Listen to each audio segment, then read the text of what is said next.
ହାତରେ ଛୁରୀ ଏବଂ ତାଙ୍କ ହାତରେ କାକୁଡ଼ି। କଥାରେ ଅଛି ପୁଲିସକୁ କହିବ ନା ଦଦା, ଜଙ୍ଗଲକୁ କହିବ ନା ପଦା।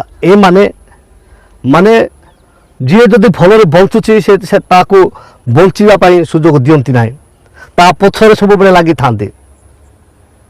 ଆପଣ ତାକୁ ଯେତେ ପ୍ରେମ କରିକି ଯେତେ ସ୍ନେହ କରିକି ଖାଇବାକୁ ବି ଦିଅନ୍ତୁ। ମୁଁ ଅନାଥ ଆଶ୍ରମରେ ମୁଁ ପୁଲିସ ଏସ୍ଆଇକୁ ମୁଁ ମାନେ ଗୋଟେ ବର୍ଷ ଖାଇବାକୁ ଦେଇଛି।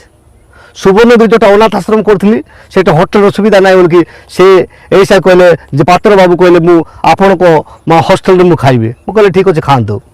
ଖାଇଲା ପରେ ଆଉ ମୁଁ ସେଇଠି ଅଛି, ମୁଁ ସେ ଜାଗାକୁ ଯାଇନାହିଁ। ମୋ ପିଲାମାନେ ଯେଉଁମାନେ ଅଛନ୍ତି ଅନାଥ ଆଶ୍ରମରେ 35ଟା ପିଲା ଥିଲେ, ସେମାନେ କାଳେ ସେ ଝାମଲା ଜାଠିକୁ ଯିବେ ବୋଲିକି ମୁଁ ସେଦିନ ସେଠି ଅଛି ପିଲାମାନଙ୍କ ଛୁଟି କାଟି ଦେଉଛି, କିନ୍ତୁ ମୋ ନାଁରେ କେସ୍ ହେଇଛି।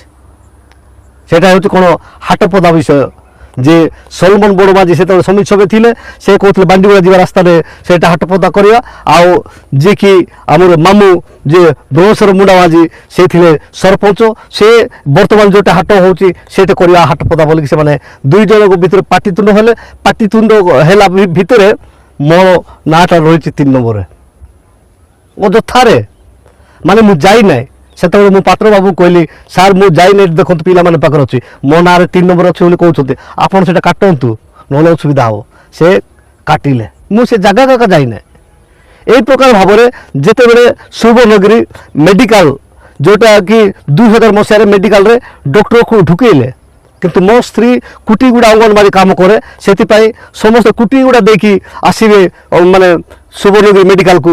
সেপাই বলিকি আমার যেহেতু ছোট কর্মচারী হলে সে সরকার অধীনের কাম করছেন বলিকি আমি আসিকি কুটিগুড়া আমি সেন্টারে রহিলু। কুটিগুড়া অঙ্গনবাড়ি সেন্টারে রহিলু। তারপর আমি রাত্রে গলু। রাতে গলা পরে রাতে বি সন্ধ্যারে তা গলু যাইকি মানে আমার দাণ্ড পটে আমি তালা পকাইলু, পছপটে কবাট খুলিকি আমি রহিলু। কিন্তু মোর বি সেটি কেস মানে জায়গাକୁ যাই নাই, পৌঁছি নাই কি সেটা মোর আবাজ বি যাই দেখি কিছু নাই। মো নিজ স্ত্রী কু ধরিকি মু যাইছি। এইটা হচ্ছে শাসন। সেপাই আজির যুগরে ভালরে বঞ্চিবা পাই আপন মানে চেষ্টা করিবে, তাহলে ভালরে আপনার বঞ্চা কিଏ দিଅନ୍ତି ନାହିଁ। ସେଥିପାଇଁ ସେଇ ମୁଁ ଆଦିବାସୀ ଭଉଣୀ ମୁଁ କହୁଛି, ମୁଁ ବି ଆଦିବାସୀ ଲୋକ। ମୋର ସଂଘର୍ଷମୟ ମୋର କାହାଣୀ, ମୋର ଜୀବନର ସାକ୍ଷ୍ୟ ଆପଣମାନଙ୍କୁ କହିବି, ସେ କେବେ ବି ସମାପ୍ତ ହେବ ନାହିଁ।